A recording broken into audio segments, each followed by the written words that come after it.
most interested in are the cards that the committee and us chose to unban.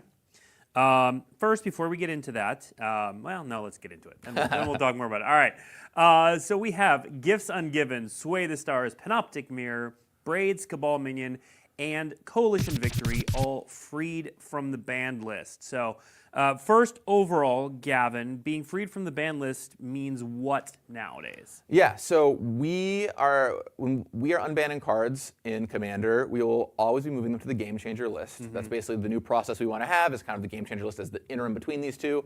Maybe some of them don't end up getting played that much and will fall off over time, right? For example, Worldfire is not a Game Changer. It's plausible to me that Sway the Stars, if it goes the same way that Worldfire did, will fall off the Game Changer list eventually. But it's a great median point, right? I talked about that when we previewed the system previously, as kind of a median point between these places. So it provides a little bit of an avenue to do that. With these unbans, we were sensitive that like brackets are still relatively new, right? They've been out for about 2 months. They're still in beta. Not everyone's going to use them. And so we chose cards that we thought, even if you aren't doing bracketed play, would be pretty understandable. And you could talk about them as a table. If they show up, it's going to be reasonable for the most part. Like a great example of this to me is Braids, where no matter if you're using brackets or not, if someone has Braids in their command zone, you kind of know what's going to happen, right? You know what kind of game you're in for. So we wanted to make sure we could communicate that with what was going on here. And so, yeah, we did a lot of iteration, came to these 5 cards using a number of heuristics, like what are some nostalgic cards players really like. Gifts Ungiven is a great example of this, just like One of my favorite cards. One of my favorite cards too, and there's a lot of fuzzy memories. Sam, Ristic Studies, commented on my video already today, like just gifts, smiling, a smiley face, right? You know, just so happy to see it back. Braids is another one where yes, it can be really unfun sometimes to play against, but a lot of people love Braids. It is like a very loved Magic card, and I know many people, including our own Aaron Forsyth, were happy to see this card back. We also looked at cards, like Sway the Stars is a great example of a card where it's like some people, a small number of people, really enjoy this kind of effect. Most of these kind of effects don't get played. And compared to what we have today, Sway the Stars is, like we unbanned Worldfire. Well, not we, the Rules Committee former unbanned Worldfire a while ago. Kind of nothing happened. A couple people played it, and the folks who really enjoyed it played it, and then most people moved on. I think Sway the Stars will be in a similar space. Panoptic Mirror is a card that is really fun when you play it fairly. I think Panoptic Mirror is like a really cool just imprint sweet stuff onto it. It kind of has 2 main issues. One is the time walks, right? You can put a time warp on it or something like that. You can go infinite really easily. And 2 is that you can just put like a board sweeper on there and drag the game out forever. The second one I'm a lot less concerned about in today's day and age. There's a lot of artifact removal running around and ways to get around a board sweeper every turn. And the time warp thing is mostly addressed either by bracketed play, where we've got pretty good rules around that kind of thing, as well as just does your table like infinite combos or not, right? That's kind of the one default thing most tables talk about. And then last but not least, Coalition Victory. This is a card which there's actually a lot of debate about. When I was on the show about 2 months ago when we were talking about this, I was like, yeah, Coalition Victory, maybe low-hanging fruit to unban. We actually ended up talking about this card quite a bit because I think the points made were pretty valid and reasonable. Of like, every 5-color deck has a card that says if you control your commander, you win the game for 8 mana, right? And is that an okay thing to do? We talked about it for a long time. People had all kinds of opinions. But ultimately, there's a lot of spells in Magic that are the equivalent of if you control your commander and you cast an 8-mana spell, you're going to win the game. And this card, if you have any pinpoint removal in response, it does nothing. So we decided let's bring it off, put it on the Game Changers list for here. But of course, we welcome all your feedback on these changes. And these are the 5 we are rolling out with right now. Now in the article, we talk a lot about other cards we looked at, maybe ones that could come off in the future depending on how brackets go and so on. But we wanted to hit these 5 for now and kind of see what happens, let it evolve throughout the year as people add these cards into their decks. Commander tends to move slowly, so let's see that evolve. And then next year, maybe we'll evaluate some cards again. But, Now, one, I want us to put in the back of our head that they're on the Game Changer list because that isn't a small cost now, and we're going to talk more about the Game Changer list in a bit. But I also want to spend some time. There was a lot of discussion around Braids being a legend that is on the Game Changer list. Can you tell us about that discussion? Yeah, absolutely. So when we made the Game Changer list, we put a handful of legends on there to start, like Yuriko and Kinnan and Urza, Turgrid, some of those guys. We talked about putting, and we'll get into the game changer updates like you said in a second, but we talked about adding some more legends for this update, and kind of what we realized is before we put more legends on the list from not being on a list at all, we wanted to just do a little bit more work on our philosophy around what those are going to be, right? Because it's a very slippery slope to like, okay, well, yeah, we'll put on Nagila and Edgar and then Ur-Dragon, then Atraxa, and before you know it, it's just like all people, many favorite commanders end up on that list. So we wanted to create a better heuristic around that. We're still talking about it. My initial pitch for what that is that if a card is unfun and powerful, it can make that list, but not if it's simply powerful. So that would mean like Turgrid and Grand Arbiter stay on, but Urza and Yuriko probably fall off that list. But anyway, that's not settled in stone. We're still going to be talking about it, but we added no commanders coming up to the Game Changer list at this time. When it comes to unbanning cards and putting them on the Game Changer list, we think it's really important to stick with that philosophy. So we moved Braids from the Game Changer list onto the, or from the unban list, excuse me, onto the Game Changer list when we made these changes. I know many folks have asked about banned as commander, and you know, is that something we'd ever talk about again? I think it's something we will certainly discuss, but there's certainly nothing we're going to announce at this time. And also, banned as commander versus only in 99 is a relevant distinction. I know there are many Loot Tree fans out there who would love for the otter to be freed. So only in the 99 is another way to potentially look at that. And I talk about that a little bit in the article, but no changes to banned as commander or that rule today. We'll be talking about that as a panel in the future for sure, though. All right. Well, let's move on to the bracket updates because while the unbanned certainly get the headlines, this is really the meatiest change that was made today. So let's, first of all, talk. There's the updated bracket graphic. So why don't you give us an overview here? Yeah, so I'm going to talk about a couple things. So first of all, one of the things we decided to do after talking about a lot of bracket feedback and looking through what a lot of folks were saying is we decided ultimately, hey, the system's still pretty new. Let's not change anything of how the bracket system works. Not like add a sixth bracket or... Let's not add a sixth bracket or cut a bracket or change the rules around the brackets, right? People are still learning them. It's only been a couple of months. It takes a while for this to trickle out. A lot of content creators put out content, you know, a month and a quarter ago and now being like, all right, time for brand new content. If you do that enough times, it really erodes all of your understanding of what the brackets are. So we didn't want to change anything there. What we do have here is, you know, the initial bracket, I think one of the mistakes we made when we debuted the bracket system a couple months ago, is our initial graphic did not do a great job of capturing how important intent is to the system. So nothing has changed about how brackets work in terms of the rules around them, but we did come up with an updated bracket image that you see here on the screen right here. It's all the rules that were in there previously. Nothing has changed, but it is just laid out in a way that I think puts more emphasis on the intent, which is really, really important to us. And I have a whole section in the article talking about how critical intent is. It's not about just putting your deck into a system and having it calculate whatever it is, although I'm super grateful for all the great work websites like Archidect and Moxfield have done in supporting this. Ultimately, it is up to you to kind of understand what it is, because I can, and to give you your deck a direction, because I could build a deck that follow all the rules at the bottom there of core that is optimized if I really tried hard. But it's up to you to be a good actor and know what kind of deck you're building for. So we worked on this, you know, shout out to the whole format panel team that put in a lot of work, and Rachel Weeks especially, who did an initial version of this that she put on social media a couple months ago when we announced this whole thing, that we kind of took this as inspiration to create this. But yeah, just wanted a more updated graphic out there for folks. But while we didn't want to change any of the rules around how each bracket works at this time, although we've heard a lot of feedback and we're going to be digging into that and maybe make some changes later this year, we did want to change one constant element, which is the game changers list. Right? This is one of the most common things players have asked for is more game changers. When we initially debuted the game changer system, we wanted to be really, really careful with how many cards were on there because of complexity to learn, and another list of cards, and so on. We did a lot of pre-work, once again, with places like Scryfall and Archidect and Moxfield to make sure they were all ready to go when it launched so it would be easy. And the resounding feedback we heard was, yeah, it's easy. Can you please put more cards on this list?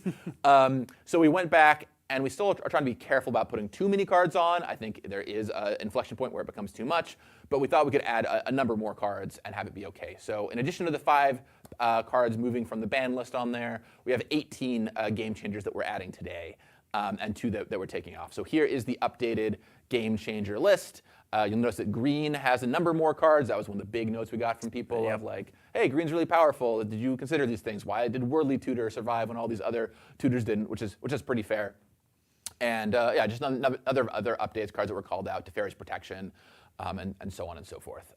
The art, I'm not going to go into the details of every single one of these. The article does that has a section for every card that's added and a huge section for every card that is not added. Well, not every card, but many cards that are popular that were not added or asked about. Yeah. So if you have any questions, I recommend go read the article. It's pretty lengthy and digs into tons and tons and tons of cards, as well as all the rationale here. Yep.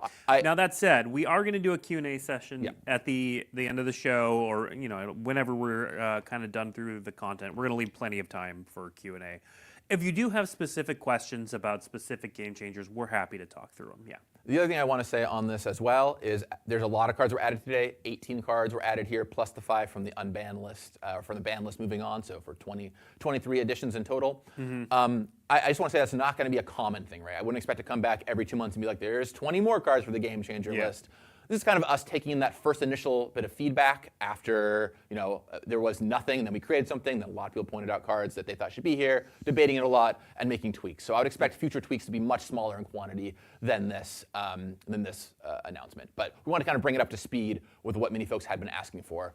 And also, while we didn't make any changes to the bracket system as the rules for each of them, one of the biggest ones was more separation between brackets 2 and 3. And just putting more game changers on the list helps create a little more of that separation, right? There's just more cards that are like, oh, well, this will automatically kick you up to be a bracket 3 deck. We're not going to go into what all the brackets mean today other than the image that we showed. But of course, that's all online and linked in the article as well if you want to go check that out. Let's talk really quick about the 2 cards that came off the game changers list. So Trouble in Pairs and Trinisphere.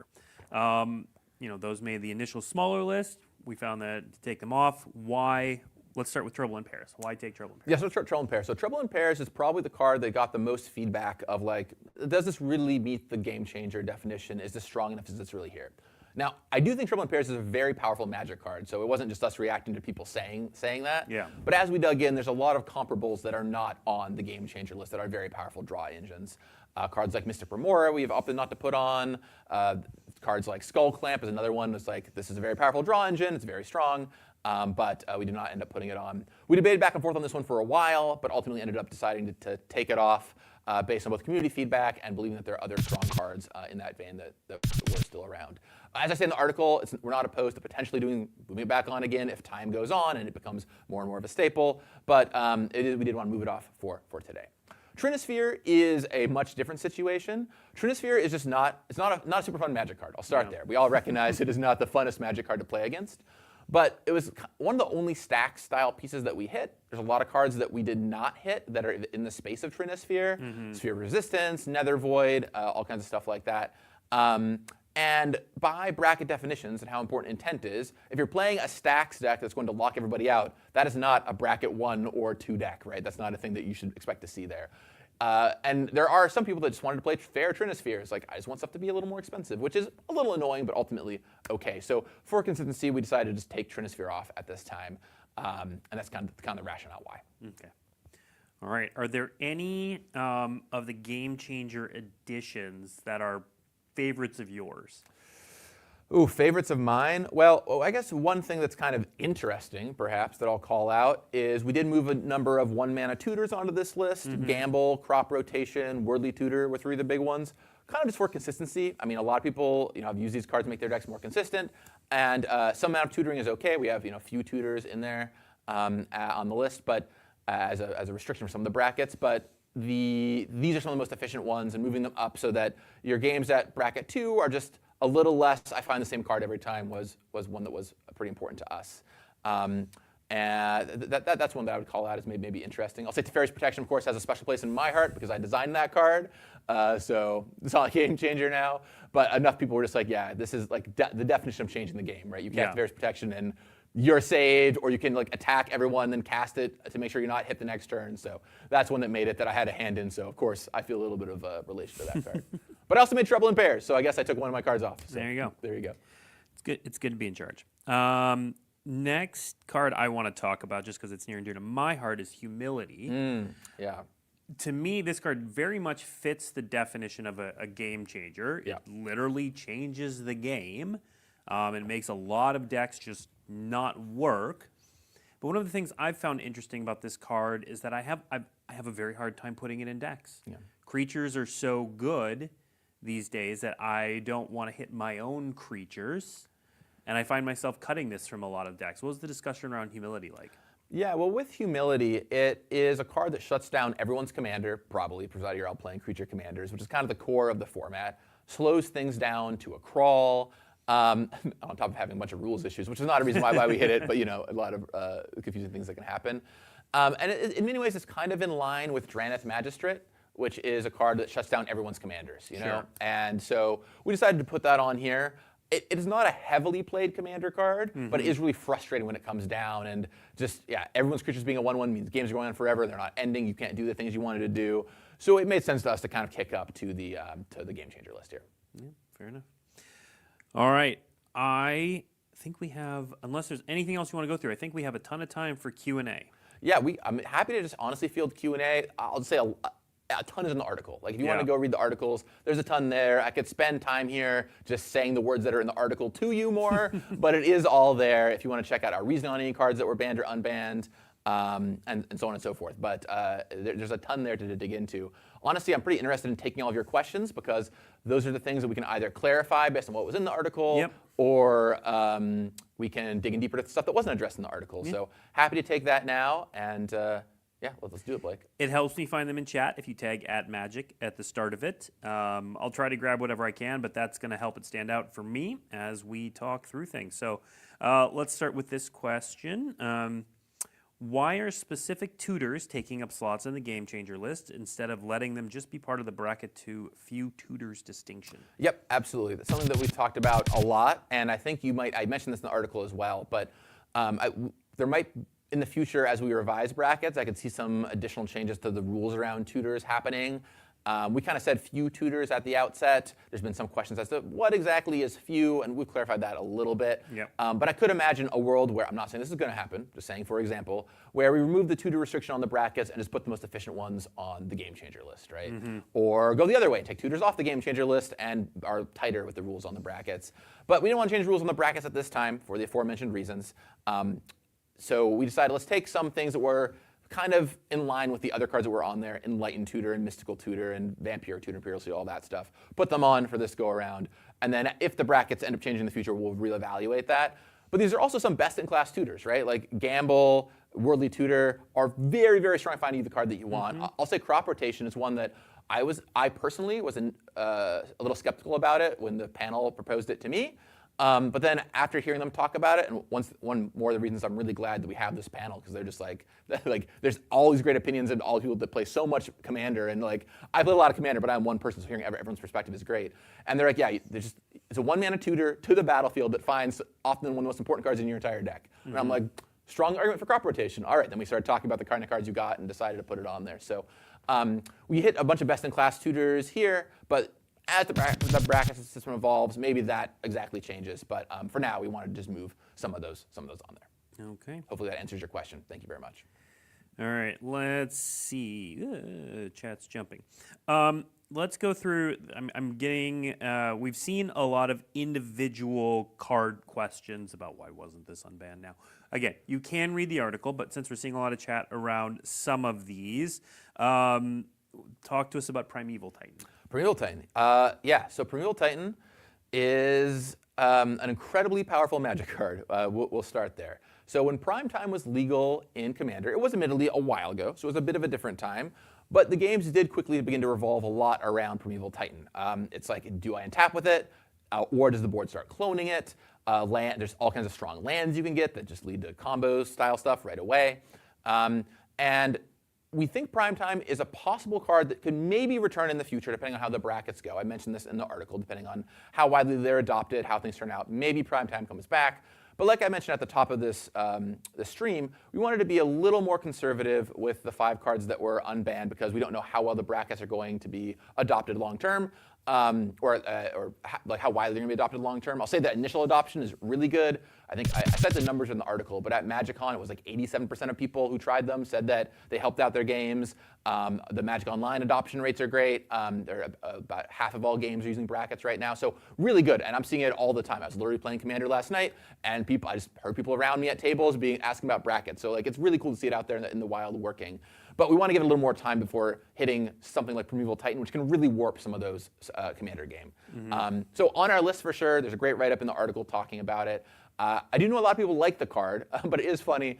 I've read through so many Reddit threads, both over the past few days and also even this morning, of like, why not Primetime? And people in the comments being like, did you play when Primetime was legal? It is a very, very powerful card. I was there kind of deal, and especially ramped out on turn 4 or something like that, it can be pretty warping. In the same way that it's the same way that it can just change the whole game. So I will say it is a card we'll talk about more in the future. Certainly, it is a card that is on our list to discuss, that and Sylvan Primordial more, but not being taken off here. I guess one other thing, really fast, not to take a break from questions, but a thing we did not say earlier in the show, but is in the article, and I want to reiterate to folks out there too.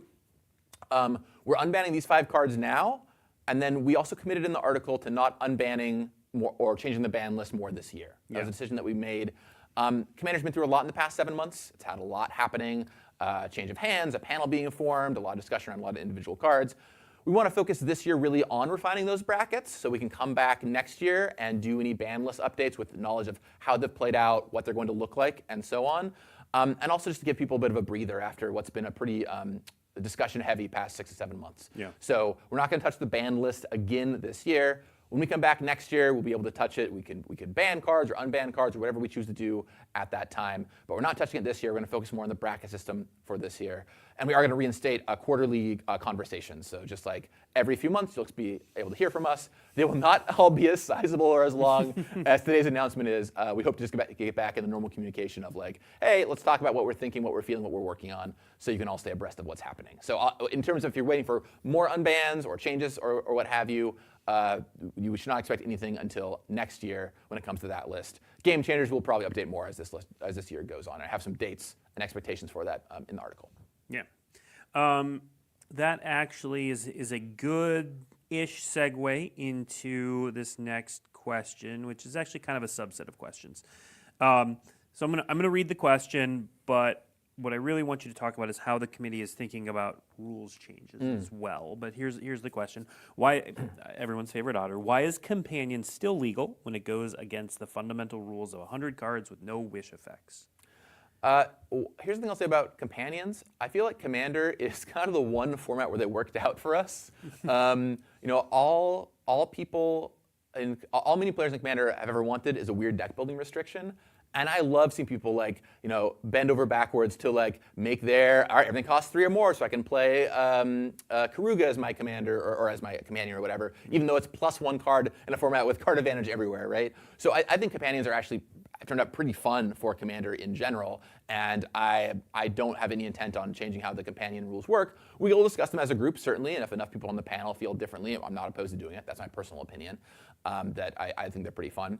But in the case of Lutri specifically, which is a card that I know people really like, I do think we will be talking it should certainly be a topic of discussion for the rest of the year on the panel of what we want to do about not just banned as Commander, but also in 99 only, right? Which is where Lutri could potentially live. Not saying anything is or isn't going to happen. The discussion will still have to happen at some point, on the panel to figure out what we want to do. But if something like that were to come to pass, Lutri to me is a prime candidate of free the otter, because it is fun. It's a cute otter.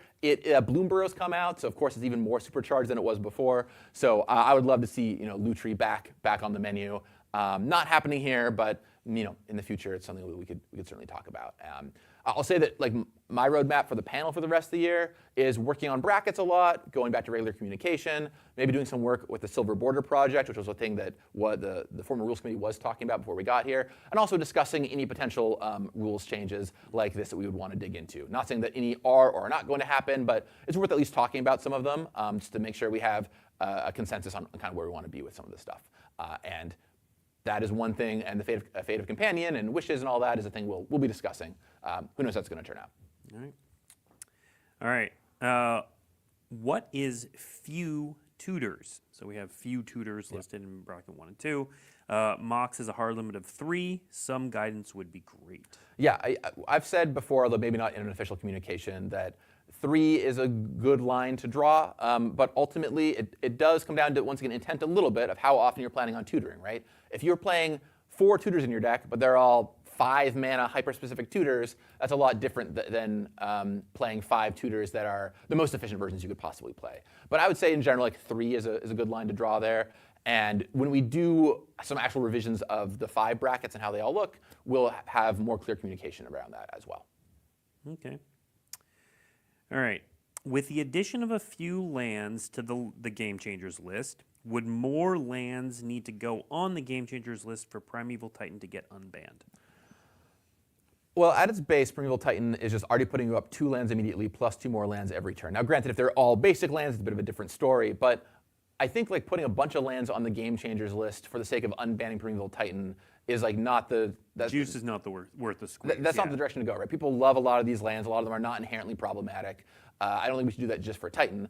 I think the much more likely potential outcome that could happen, I'm not saying it is, I'm not saying it's even likely, I want to be clear about that, but is that just as brackets become more and more adopted and people get better and better about pregame conversations, that's a thing that we could unban and just have it be acceptable, you know? Yeah. One thing that I really think this whole thing has done with brackets is, use them or not, it has kind of elevated all the discussion around pregame discussions. I have seen more pregame discussions happen in the past 2 months than at any other time, basically, in my history playing Commander. I witnessed a great game at MagicCon Chicago where someone pulled out their deck and they were like, well, what bracket are you guys playing at? My deck is bracket 2. And someone at the table was like, I have no idea what that means, but here's what my deck is doing. And they just talked about it, right? And ultimately, that's our goal here. No matter whether you use the system or not, all I want people to be doing is have those pregame discussions. And the better folks get at doing that, and the more it's on people's minds, and the more we give you language to talk about it, like I think Game Changers has also been a really good language to talk about it. Maybe you talk about how many brackets there are, but you talk about how many Game Changers you're playing and which ones. That's just really valuable. So when we do any further evaluation next year, seeing how well the bracket system has been adopted, but also how well just those pregame conversations are going and how plentiful they are, and how the terminology has been adopted, I think we'll do a lot in informing how safe some of those cards are, right? I guess that's what I would say at this point. All right. Let's go into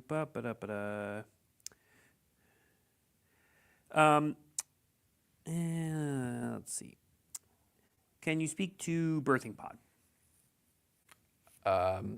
Birthing Pod's a cool Magic card. Is the question about does it count as a tutor? Can you speak to the lack of mentioning Birthing Pod?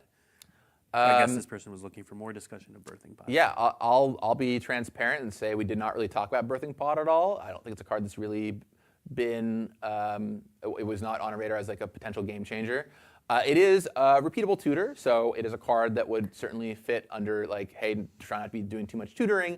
But it is not a card that is on our list to potentially look at for a game changer at this time. But we're very open to feedback, so if you all feel differently, happy to hear thoughts. All right. I'll say personally, Birthing Pod, cool Magic card. I like that card. Has the panel considered any modification into the partner mechanic, like different commander tags, banning low-colored efficient partners like Timna or Thrasios? Yeah, we talked about, the one we talked about the most, I think, is Rograk, or if that's how you say it, the zero mana cost kobold. It's just, so efficient, well, as efficient as you can get, 0 mana cost commander, and potentially putting that card on the game changer list, and we talked about a little bit. With that said, it is the most problematic, probably in CEDH, which the game changer list doesn't really move the needle on how much it gets played. Next year, as I said, we will be open to looking into potentially banning cards. For this update, we did not want to do any bans. We've said that for months. It is plausible we could look at some partners at that time, although that is not something I would necessarily expect would happen. What I will say about the partner rules for command tax, we'll take a look at that as well. But in terms of how the partner mechanic works in general, like that's what's printed on the cards, that's what the cards do. I don't anticipate we're going to change much about how the partner mechanic works. We could look at the command tax thing, but I would say that is unlikely. So I'd expect partners to mostly continue to work as they are. I will say that in design, we're very aware of how powerful partners are. We're pretty keen to not do a lot more of them. I would not expect to see more partners other than just the occasional one-off, like a Yoshimaru or a couple other one-offs that we've done in that vein. There's one in the bird in Ixalan. I'm blanking on the name of him, but the pirate guy. Anyway, bird pirate. We might do. Do you feel the same about partners with? Partners with and variants thereof, like background or something like that, much different story for us, right? Those we can kind of figure out the combinatorics of 2 cards together or 2 cards in a limited environment. But every partner, every new individual partner we add creates so many possible combinations that it can just put a lot of pressure on the format, especially given that, I've said this before openly in videos, and I'll say it here again. The original partners in Commander 2016 were not the best balanced, right? They're 2-color partners that are often quite powerful, and it's like having more colors and initial commander in your command zone is just really, really, really strong. So a lot of the most problematic ones, I believe, are the older ones, although Rograk has his own issues.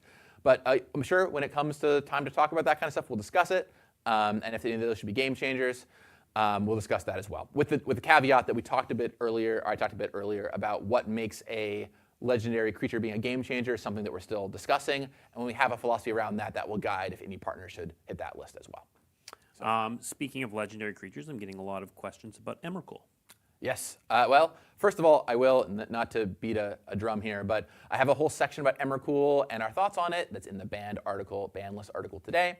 The TLDR on that is Emrakul is a very impactful Magic card. It was actually a card that many people, the community was really loud about, please ban Emrakul. At the time, it was banned originally in Commander because every deck's endgame was just getting to Emrakul, right? Yeah. Commander games go long, a lot of decks can get to 15 mana, and it was the best machine to play, of course, by a wide margin, which is true of most Magic formats. You could play it in any deck, yep. Every deck gets to use it, right? So there are a lot of reasons it was hit the first time. I do think Commander has evolved a decent amount since then.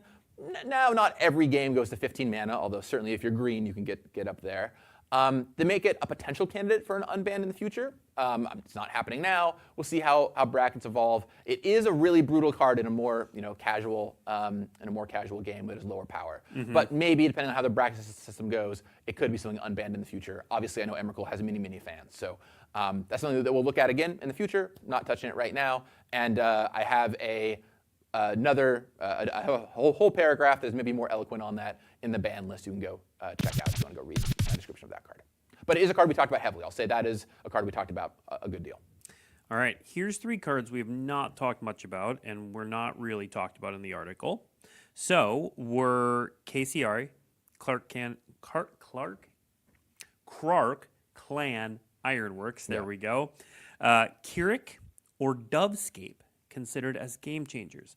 I see all 3 in the wild fairly often and feel they exemplify game changers. Okay, so a couple things. First of all, I think Carrick came up very briefly, but with the changes with us wanting to do more clarity around what makes a legendary game changer, we did not do Carrick at this time.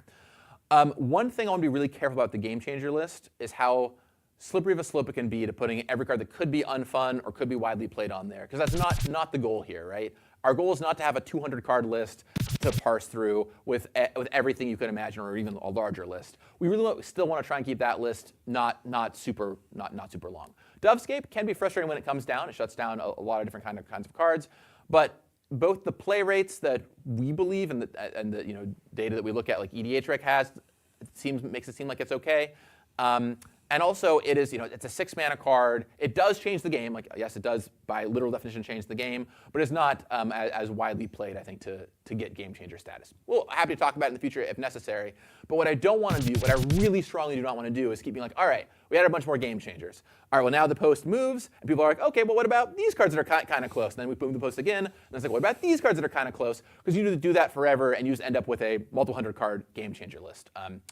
Josh Lee Kwai has this great thing he calls the cousin problem too, where you add a card on. It's like, oh, what about this card that's like that card, and this card that's like that card, and this card that's like that card? I think he talked about this in one of their podcast episodes, but we've talked about it certainly some on a one-on-one as well. We want to be careful about every individual card we add because it also creates all kinds of what about these cards. Mm-hmm. So that's part of why Trinisphere came off, because just like it creates a lot of questions about other cards, and why we want to be pretty careful about which cards we choose to put on. So will there be more cards added in the future?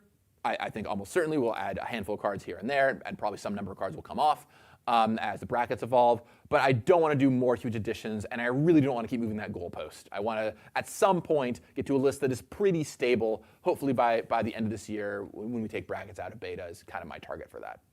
All right. Let's see.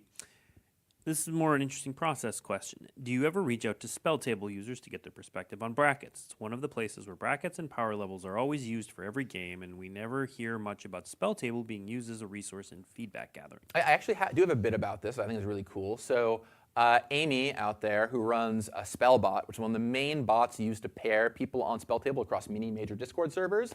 She's been awesome. We've been in constant communication ever since Brackets debut, actually. She reached out to me and was like, hey, we're going to start using these. Do you want some data on it? And I was like, I love data. So the adoption's been really high. It's over half of all games using Spellbot are currently using brackets. And I've got data on which brackets are used and how often they're used and whatever, the numbers on all that stuff. But so once again, that's not every game on Spelltable, admittedly, but it is used to pair people across a lot of major servers. So I'd say it's a pretty good analog. And seeing brackets being used at about every other game there on Magic Online is frankly an incredible adoption rate for something that's only 2 months old. So really happy with how that's turned out, and that is a bit of data there for Spelltable. And I quote that in the article as well. But Here's a good question to clarify something you said earlier. We talked about this last time you were on the show, but it's good to reiterate now. I know you said we won't be touching the ban list until next year, but what if there's another Nadu situation? Well, funny you should say Nadu. I wrote something in the article I call the Nadu contingency, which is basically if there is another Nadu, if a card shows up in a set this year that is just like, we really got to get this card out of here. Or the other thing I say is if any of the cards we unban become just miserable to play against and mega popular, we will reserve the right to come back in and make a tweak. I will say it would have to be pretty extreme. That's why I call it the Nadu contingency of just like, you never want to see this card around. It is really frustrating. So I really don't anticipate that happening. But I did want to leave us the window just in case a card shows up in a future Magic set this year that we really need to hit so that you aren't stuck playing against it. And that's only for the ban list once again. We can touch the Game Changer list this year, so I think the most likely thing by far is if another card like that did show up, we would put it on the Game Changer list. But yeah, maybe there's a really extreme situation and I didn't want to cut ourselves off from it. Yep. And I love the name the Nadu contingency. You know, it really speaks volumes about how I feel about Nadu. So. All right. Don't know if this is true, but we'll read the question. Ooh, exciting. It's about CEDH. We haven't talked about CEDH yet. With a dire spot of CEDH and people sitting behind draw engines and trying to win at flash speed, which is an awful play pattern, was there any conversation about CEDH? Yeah, we definitely talked about CDH a good deal. You know, we have several people on the panel who are pretty deep into CDH and know it well, like Lua Stardust, like Deco, who are CDH players. Rebel has a lot of experience in CDH, although that's far from the only thing they do these days. And they all weighed in from a CDH perspective on what people thought. You know, obviously, like any competitive format, there's all kinds of opinions on how the format is. We know that CDH has gotten a little mid-rangey, and you know, people holding back, trying to do Thassa's Oracle-style combos. I'll say I'm not a CDH player myself, so I can't speak to it as eloquently as Lua and Deco and some of the others can, but it is on our mind, something that we did discuss here.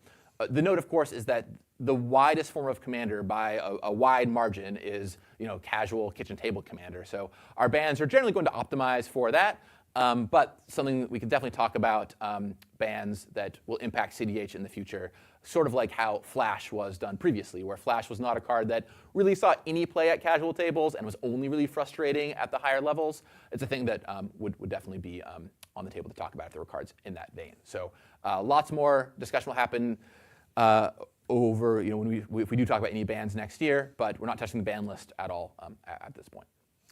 All right, here's a good question. Is Sway the Stars legal in bracket 3 decks, or does it count as mass land denial? Sway the Stars is a very funny example because it kind of resets the game. It's in the World Fire camp, I guess I would say. I personally would tend to count it as mass land denial because it resets the game.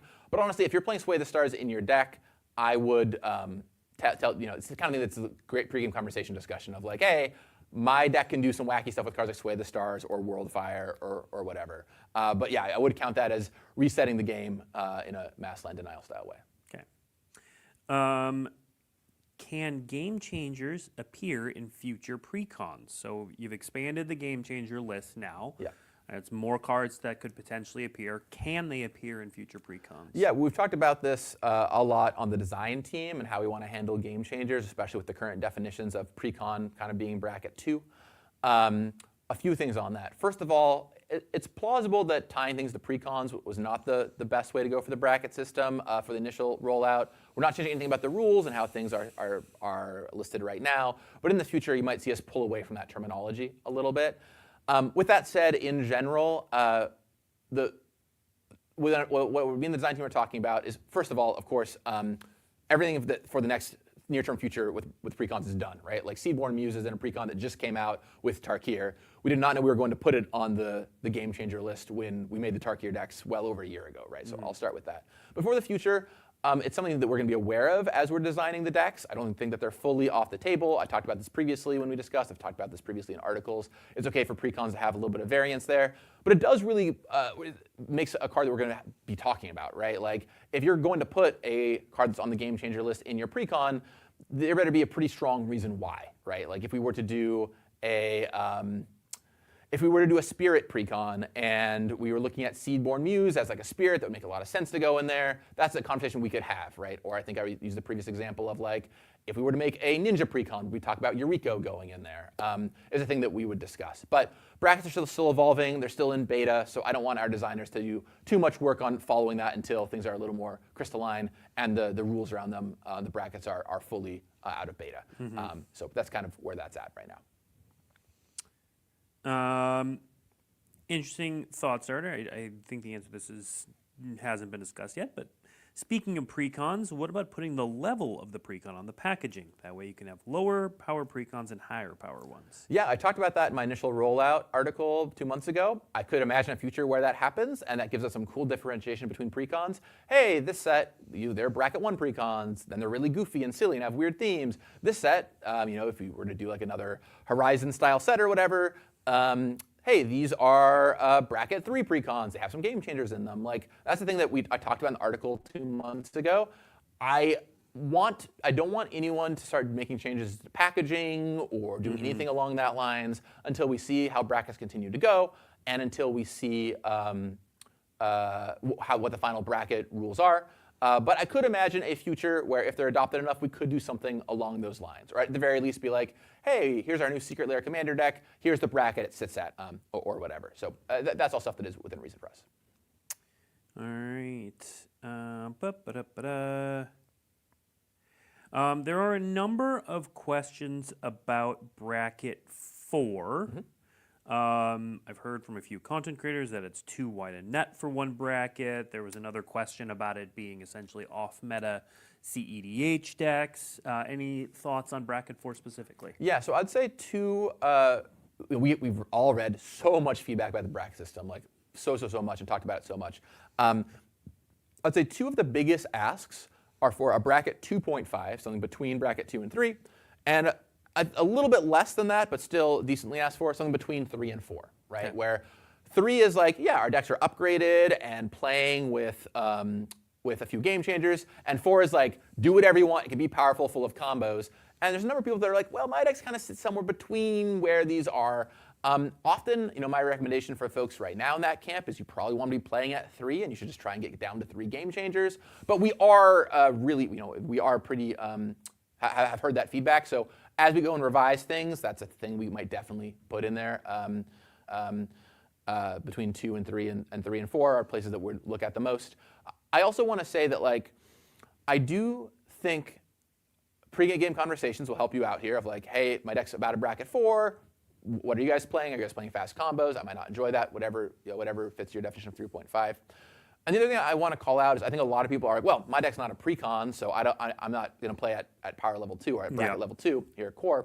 2 things about that. The first is, as I mentioned earlier, it's possible precon wasn't the best terminology for us to use here initially, and we're going to be looking at that. But with that said, I do think a lot of folks have in their heads like what precons were a decade ago, and precons are a lot different today. They are, yeah. Precons today, I hear stories all the time of like, yeah, the precons today hang or beat my friends in our pods that we play at home. So I would encourage you to think about what a current precon is like, which is why it says average current precon on this, and we've said that a number of times as well, because current precons are pretty strong, and I think a lot of decks folks have, they're like, well, it's not a precon level, it's a 3, but it can actually hang at a precon level, current day precon level, pretty accurately. So I would think about that as you're talking about where you are, and I think many folks are kind of thinking their decks are maybe one bracket higher sometimes than they should be. But with that said, we are going to look at both a 2.5 and a 3.5, and if we do that, they will not be called 2.5 and 3.5, okay?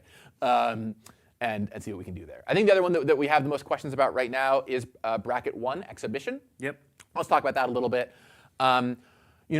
Exhibition is something that we've heard from a number of people. They're like, I really want to have a place to play my theme deck, right? Yeah. Something that is really theme and less about winning. And so we made that initially. And I'd say a lot of the initial feedback we got on brackets is like, why does this exist? Not enough people have this. Is it really worth calling out individually? And for a while, we're like, well, maybe we'll just get rid of this. But kind of one of the reasons why we wanted to not make changes to the bracket system and the 5 brackets as it exists right now is because over the past 2 months, slowly we have seen more people build Bracket 1 decks for Exhibition, and people starting to stream their Exhibition games. And there's a great, one of our members, Itsuyu, who's in Japan, at his store Haruyuya, they started running like a Bracket 1 event where everyone, 30 plus players all brought their Bracket 1 decks to go play, and it looked really fun. So Commander moves slow. It takes time to build decks, assemble cards, get everything you want to do. And we didn't want to cut the legs off for Exhibition and that bracket to thrive before it got the opportunity to. So look, if later in the year it's still not heavily played, not enough people are doing it, whatever, maybe we will change that and kind of rejigger how the brackets work. But let's give it time to see how that turns out, as opposed to giving it a month and a half of a format where it takes time to build up your Commander decks and cutting it off at the pass. I've also heard about a number of folks being like, I wish there were 6 brackets so that there wasn't a middle everyone could gravitate toward, right? Mm-hmm. I know that's something I even mentioned all the way back in September, October, when we initially started talking about anything like this. And that's something that we're taking into account as well. So we will have some larger bracket revisions, I think, later in the year.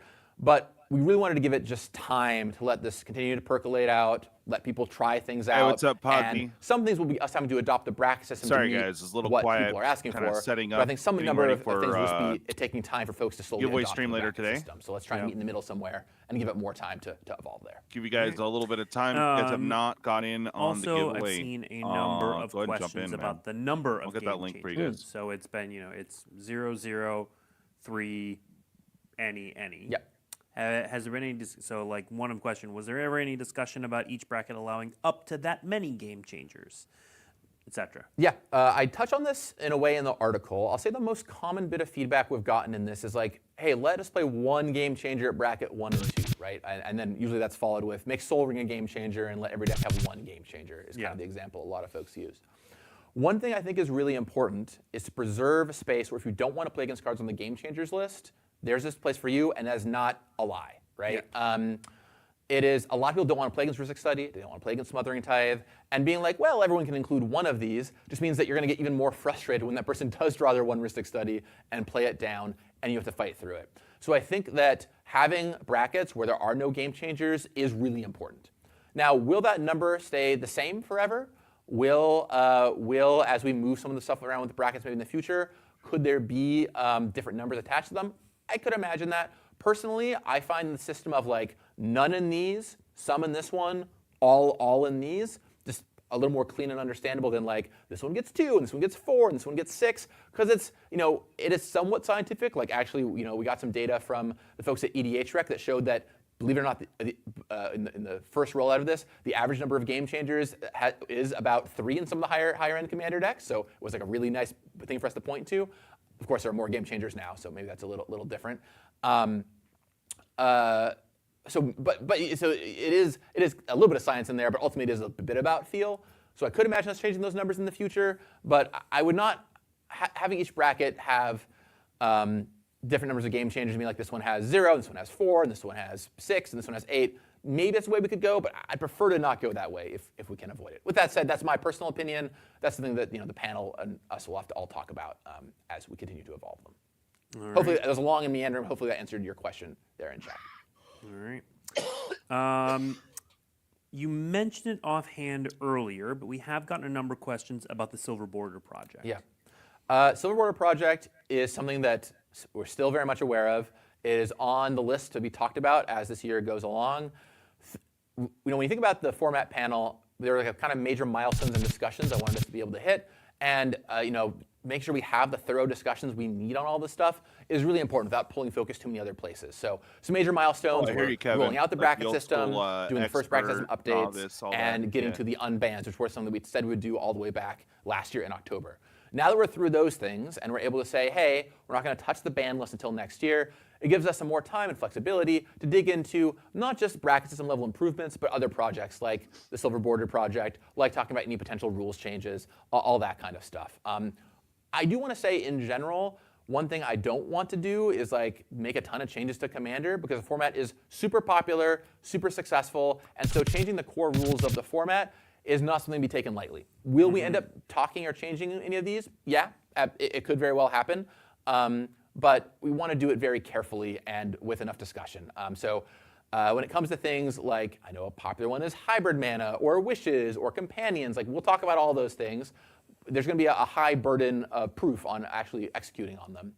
And when it comes to the Silver Border project, which is something that the Rules Committee started, we have all the work that was done on that, and we'll dig back into that and decide if we want to do anything there. I think over the course of this year is probably my guess. So, yeah. I'm seeing a number of questions about topics that are not this. All good questions, but we're talking about Commander today, so I don't have any news on any of the other topics that people are asking about. Not that they're bad questions. They're just kind of outside the scope of this show. I'm sure there'll be a show next week, right? There's shows every week. Ask them that. Most Ask them that. every week. All right. Is there specific feedback you are looking for on the bracket system? I mean, we welcome all feedback, and I guess now is a great time to shout out. Great places to give us your feedback are, of course, on social media.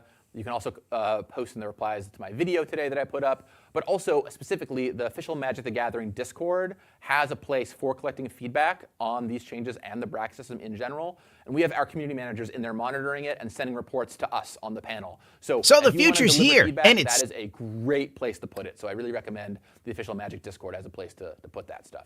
In terms of what feedback is useful, really welcome all feedback, but some key things to think about are Honestly, are you it finding doesn't any affect me issues with the much. brackets in terms of like, my decks don't fit into the brackets, really have to or my incorporate playgroup the has bracket this kind of system on disconnect with my, how the brackets are working.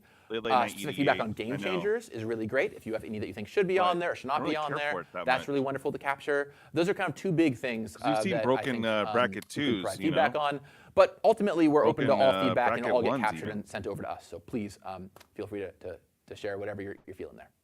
I know over the past few months, I've gotten so much great feedback, and when I say like we've all poured over it, Yeah, there's we like really, 5 cards really that got have. unbanned. And while I simply cannot reply to everything because the pure volume has been gigantic, I know that it's getting read, and thank you very much for sending it in. All right. I will ask about it. You did cover it in the article, but the 3 cards, Mana Crypt, Lotus, and Dockside, that got banned a little bit ago, they stayed banned.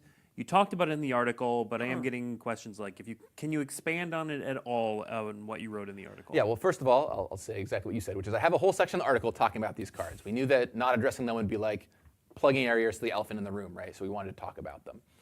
Just like everything else when we talked about the bans, they were on the table as cards we could discuss. Nothing was prohibiting us from talking about them or potentially taking them off. But basically opinions range from I enjoy Commander more without these cards. That's what I've come to learn. Even if I didn't enjoy the bans originally, now that I've played Commander for several months like this, I enjoy not having them there.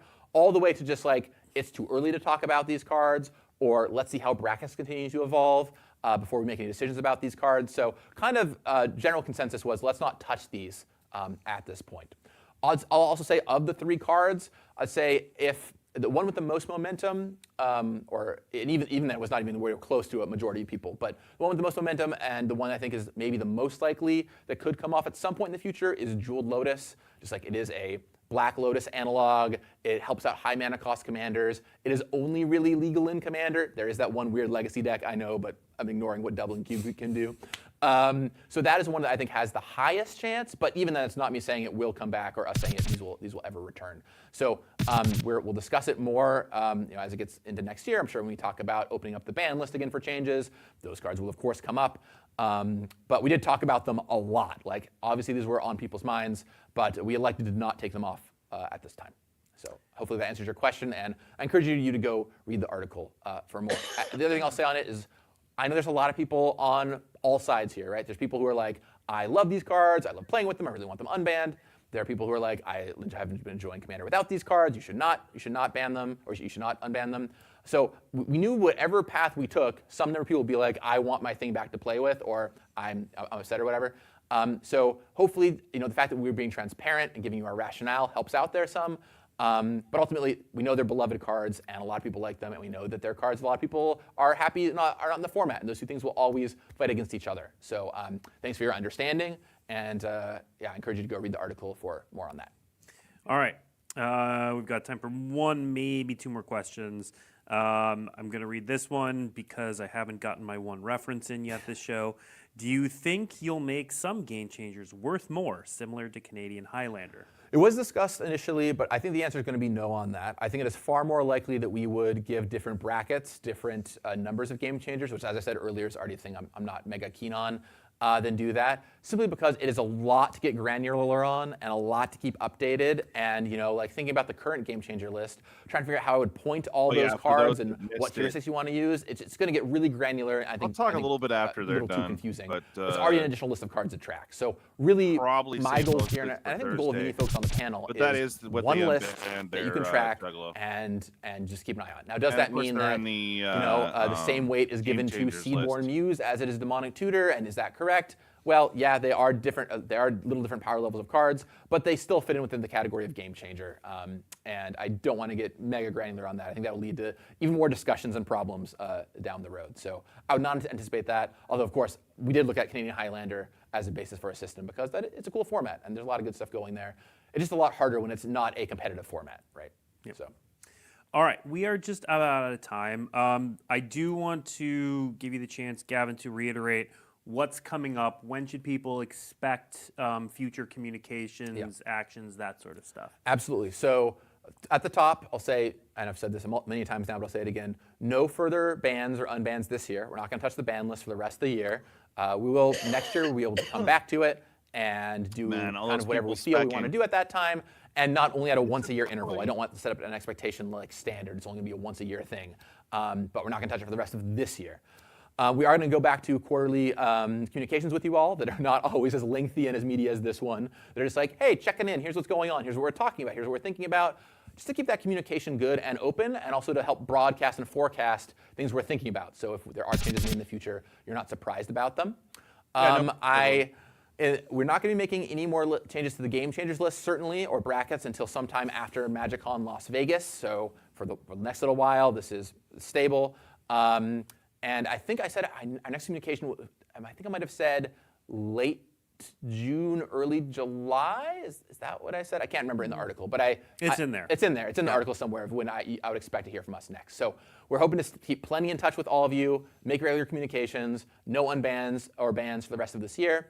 And I guess the last thing I'll kind of end on is a thing that's been reiterated to me so many times is Commander moves slow, right? It's not like a competitive format where the meta is changing all the time, or stuff needs to have format health constantly. Commander moves really slow. It takes a long time to adopt. So I would much rather us move slow on this stuff, make changes, see how they're received, go back and iterate, than do anything too quickly. And with these 5 unbans today, 5 unbans for Commander is a lot. Like, if you look at the history of Commander, 5 unbans in a single day is like titanic. So let's see how these 5 go, how they're adopted over the course of the year, how quickly they make it into decks, what reactions are as folks actually get to play with them. And that will also inform us a lot as to what we might want to do in the future. But for now, I think it's quite a bit, and I don't know. I'm ready to go cast some gifts on Given, Blake. I don't know about you, but I've got them lined up. I got to figure out what decks they go in. All my blue ones, I guess, probably.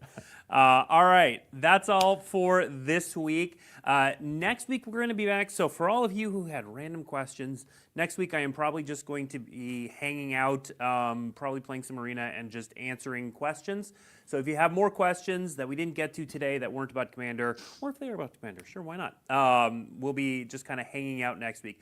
The week after that, Weekly MTG will be taking a break, Kevin. because if I remember things that my calendar correctly, What's that Braids is at the right now? week that we head to PAX East to debut Final Fantasy. I'll be there. Yep. Gavin will be at PAX East. So next week we're going to hang out, answer what questions we can off the top of my head. And then the week after that, no show on Tuesday, but we'll have the big debut at PAX East. So thank you for tuning in, and we'll see you next week. Thanks, everybody. Wow. All right, guys. Lots to digest. We're going to digest most of it on Thursday. But again, the big question was, of course, what was unbanned? They've also added some other things to the list. So let me go ahead and pull this over here. There's a huge article. I'm not gonna get into it right now, but there is a huge article up. We'll probably discuss further on Thursday. But they added a bunch of stuff to the game changer list. He goes into a lot of words and even more words and tons more words. They took a lot from what they learned at Chicago. They'll probably do the same here for Las Vegas. But basically, we have the new 5 cards that are unbanned. And of course, they weren't the main ones that we thought. Of course, we also knew here on the channel that they're not going to unban Jeweled or Mana Crypt anytime soon. It's too early. And again, everyone's like, if you are banning Mana Crypt, why not Soul Ring? They've explained that's a staple in every precon. Just a little bit of fast mana is good, and honestly, if they're trying to change that, that argument makes 0 sense. But it is in every precon, so they don't want to mess that up. Okay. So there's a lot of fluff on here, but I'm just gonna kind of get to the main list, so y'all can see that. Again, if you guys want to dive in deep, uh, we got some game changer delistings, and of course the main list here. But these are some possibilities. They're looking at game changer additions. They've added some a lot of new cards in here. A couple of them are kind of surprising to see, but finishing off a lot of the green that they didn't include last time makes sense. They've also included Field of the Dead and Mishra's Workshop. It's an interesting one. I mean, nowadays I wouldn't think it's. Oh yeah, that's true. That's true. That's true. Okay, that makes sense. Especially if you're running artifacts. Stop it. Narset's also one that should probably be on there. Definitely Orcish Bowmasters that can really wreck some peeps' games. Narset's a real pain in the butt, anyways, but it makes sense on that why they would be added. Honestly, they're saying they're worried about the size of the list, but the list needs to be huger. Because what's funny is that we get into this constant argument of peeps are going, yeah, I just learned to play better, and it's just like at the casual level there really needs to be something said about casual, because like if you're not competitive and say you're just coming with a mediocre group hug deck because you like to see everyone get excited and do a bunch of stuff, yeah, and then some stacks or pub stomper comes in. I don't know. I can't justify as the pub stomper mentality of coming in and wrecking a casual game, because it's like if you're not going there, you know, you wouldn't necessarily want pub stompers there. But I mean, I don't know. I see both sides of the argument. Deflecting SWAT makes sense. I keep forgetting about crop rotation, but yeah, gamble crop rotation, as you can pretty much tutor for any land. Of course, worldly tutor. A lot more green cards made the list, which is fine. Seaboard Muse is busted. I don't care what anyone says. Be able to tap that on every other player's untap step. Stop. Yes, it's a good card. No, I shouldn't get rid of it, but it should be on the game changer list. Let's see. There's another tutor. Keep forgetting about myself. I forget is natural order. Sack a green creature. Go find one. But put it onto the battlefield. That's where it's like, bruh. But I mean, it does cost 4, and you have to sack something for it. But that could be broken. Food chain in the right kind of deck. Like you wouldn't put. I don't know.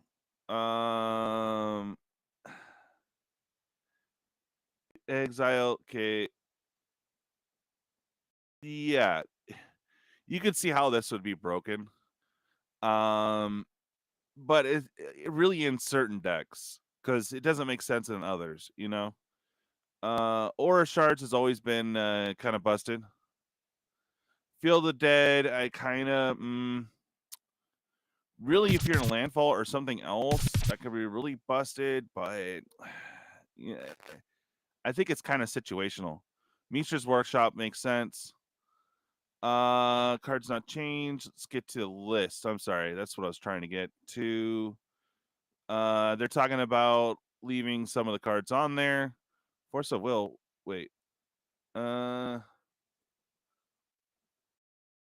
Really? They want to remove Force of Will? Why?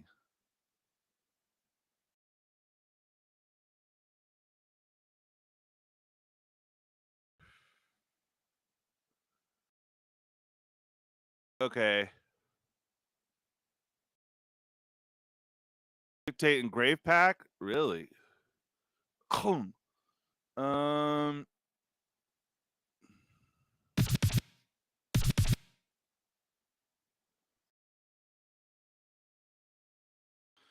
I could see that making the list though. When I play it, peeps aren't happy, Come on. Necro Dominance 2. If it's a certain style of play, a certain kind of deck. As well. Huh. Craterhoof should kind of be on there. I mean, that's pretty much a game winner. But I mean, at like 8 mana though, I mean, in green that's easier to get to, but still. Long game Craterhoof is something we believe is acceptable. Same with the Hinge. Yeah, but Hinge is sort of busted, but I can see why they leave it alone. Other cards too they considered that did not make it yet. Again, we're going to get into a lot of this on Thursday. Let's see. Tooth and Nail.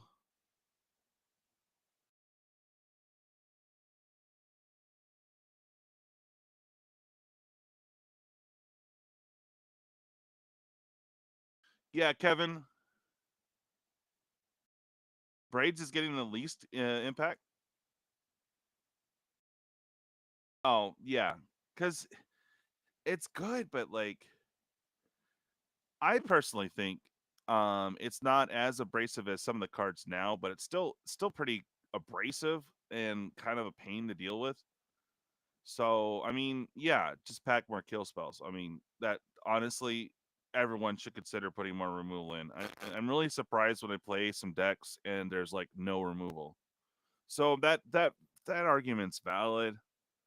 I try to include like at least a certain amount of spot checking and of course a couple wipes, but not your whole deck being wipes. But anyway, the manifests that work in every deck shouldn't be banned. They're even out fast running, lower mana cost decks. What? Yeah, I understand that. Looks like the committee is banning and unbanning based on types of decks that they personally like playing. Doesn't really seem very balanced. Yeah, it does seem like. I mean, I guess the argument goes like, how is the committee supposed to know every single deck out there?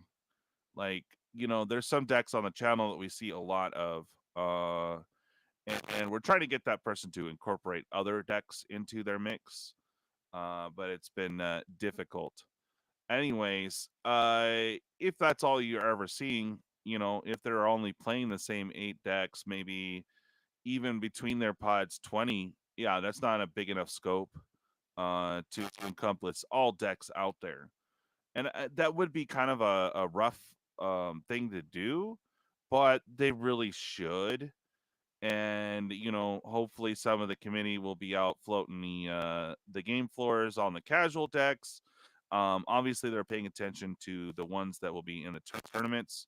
The only ones that are really getting tracked, of course, would be those decks that are run in the special events and stuff. So they'll probably be able to track that and get data from that. but they're not out there getting data on more casual games. So I hear that, Kevin. All right. Trying to get to the list. And of course, they're justifying Soul Ring. Did they mention Sheldon again? Yes, of course. They have to mention Sheldon every time they talk Soul Ring. It's not like he made the card, but it is a staple. I don't think they'll ever get rid of. Of course, they're making excuses that they don't have to do anything for the rest of the year. They'll touch base if there's another Nadu card, but we'll see.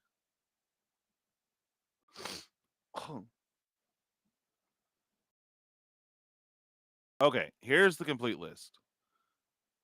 Dragon Straight, Magistrate shuts down the whole game, so makes sense. Enlightened Tutor, of course, the Tutor Humility. Was that on there before? I don't even know. This is really rough. I'm really surprised they kept that in, but okay. Okay, Smothering Tide, Teferi's Protection. I think that just got added to the list. Consecrated Sphinx making it to the list. Iconic Rift was there before. Exapparate. Appropriate. Dude. It's still early for me. I'm just not going to try. Fierce Guardianship. Okay, that makes sense. Gifts Ungiven is unbanned, and they put on there. I'm really surprised too because some of these weren't really high value cards. So what are you seeing, Kevin, that got the most love and like huge difference? Oh, they finally added Jinka Daxus. Okay, that makes sense. Sway of the Stars.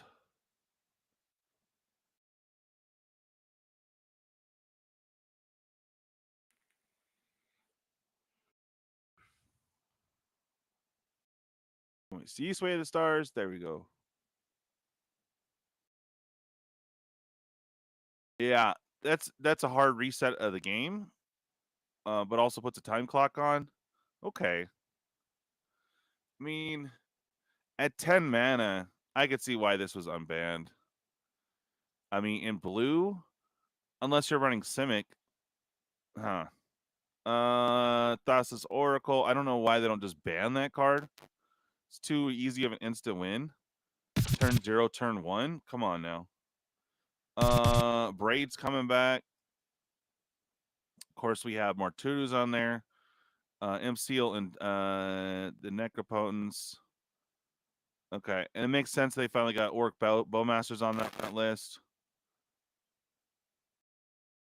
But I mean, most of these cards are pretty broken. Like, I don't see why anyone would complain about these being on the list. Gaia's Cradle, Natural Order. These were on there before. Survival of the Fittest. A lot of these make sense being on there.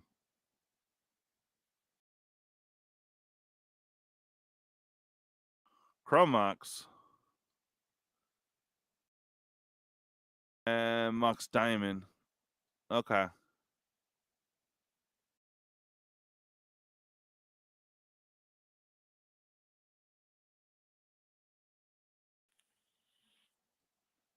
And the Tabernacle. All right, yeah, man. That's the list, guys. And here's all the people that you could blame for banning or unbanning cards. So there you go. Bruh. Yeah, where was Worldfire? Oh, it's not on the Game Changer list. You're right, sir. But they unbanned it in last discussion, didn't they? Or something? I remember it coming back.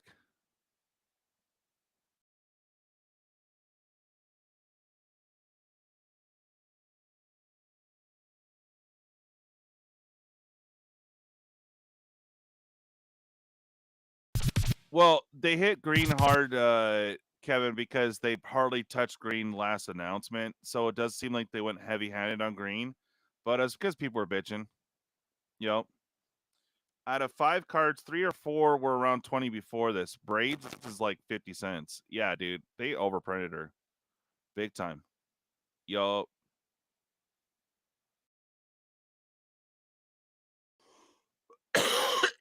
Yeah, so it's a crusher. Yeah. So there we go. I was up.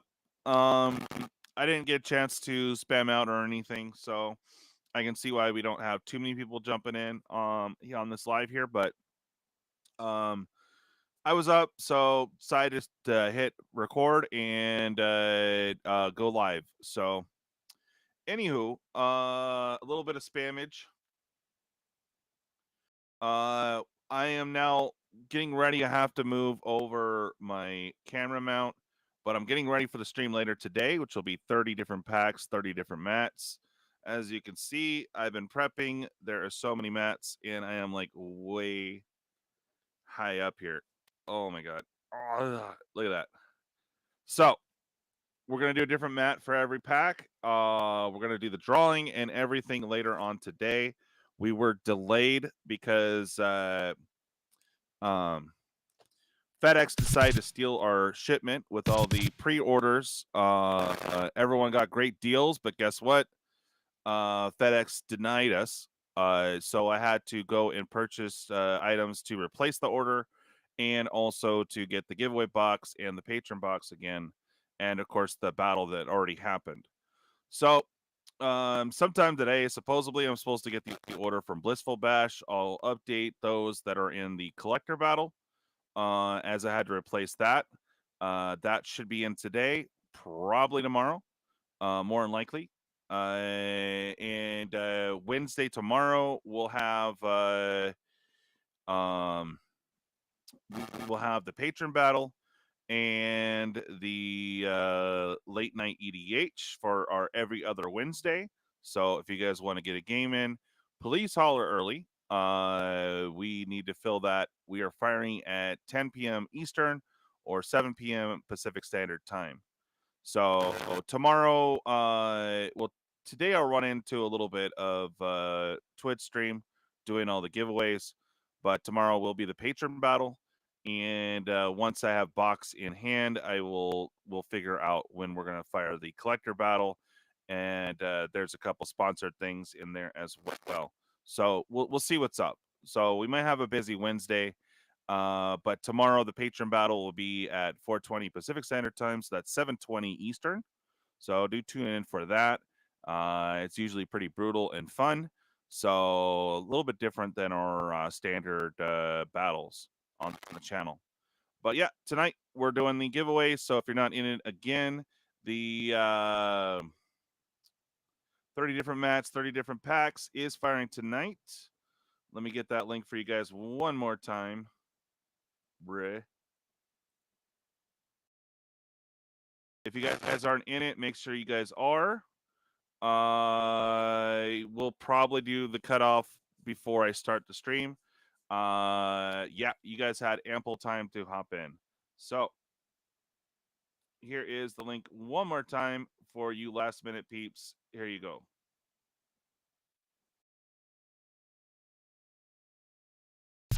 So that is the link. There's a link to so you can side quest and get chances in on the other giveaways. There's Facebook, Discord, of course the paywalls being Patreon and YouTube channel memberships, and of course this main one here on YouTube.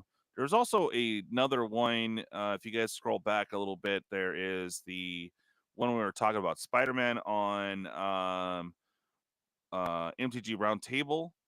If you guys could find that one, awesome. I also put a extensive list of all current giveaways in the community section. You'll have to scroll down a few, but there's tons of link there. So if you are down to do a bunch of side quests today, I highly suggest you go and get in on all the giveaways. We also have a few giveaways for Final Fantasy coming up way early. So make sure you guys get in. Other than that, I want to thank everyone for popping on. See you later today. We'll also have some we have what we have left at from the other night. I got 10 packs left for some $5 rip and chips.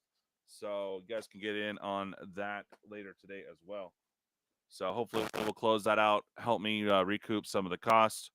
On top of the order, I think we're way over what was our what we paid. I've already paid, and I still have to refund. So it's just really rough, guys. Our order was like almost like 1,200 because we all got super good deals, and so far I'm out 1,500, and I still have to do some refunds and stuff on stuff that I cannot replace.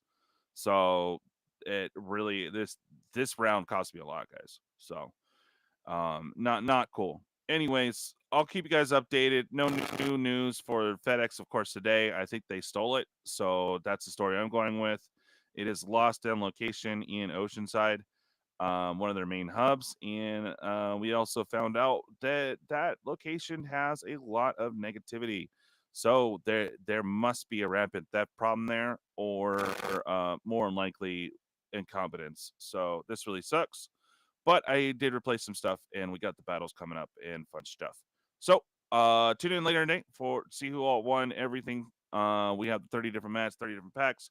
Again, that will be at 7:20 Pacific Eastern time, 4:20 Pacific Standard Time, and I have the link for you guys right here for the show later on today. Do come by and check it out. Who knows? You might win something. There you go. That is for later today. Awesome. Well, you guys have a great one. Thanks for hanging out with me. I wasn't sure if I was going to make the stream or not, and I did.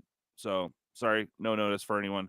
But I hope you all have a wonderful rest of your day, and I will see you guys here in a few hours.